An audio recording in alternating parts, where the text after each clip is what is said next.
Hi, welcome back to Good Morning Transfers. Right, Juventus are trying to sign Manchester United for Jadon Sancho. Talks over personal terms, not thought to be a problem. It's thought to have taken place already, so that's all fine. Juventus trying to do a deal at the start of the window, but they couldn't meet the valuation.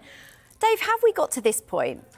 It's been quite a long time, and I feel like we've been talking about Jadon Sancho quite a lot. We've got 7 days to go. He's still a Manchester United player. This all goes back to pretty much a year ago this week when he made his final or last appearance in the Premier League, at least for Manchester United against Nottingham Forest. And then there was the fallout when he was left out of the squad. I think it was for the Arsenal game.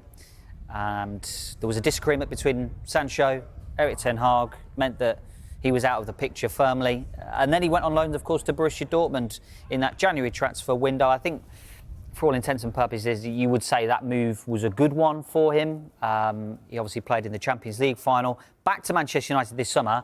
Question marks were, could Borussia Dortmund afford the fee? The answer was no.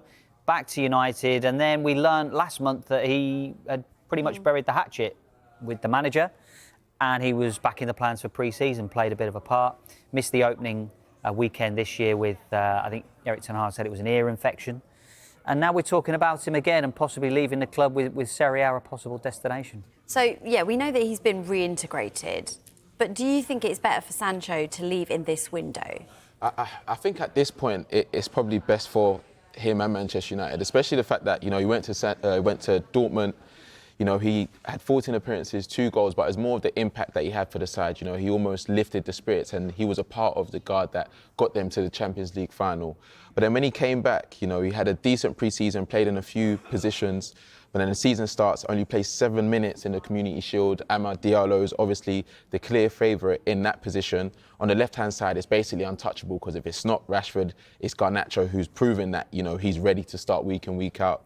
And for him, I think at this point in his career, he's going to want that game time. He's going to want to play a big part or just have the opportunity to prove himself. And I think in Ten Hag's system, he's never really got it going as much as he would have wanted to. And obviously, he'd still want to have a point to prove. But if there's a better team, i.e. Juventus, that makes sense, I think he would be keen on going.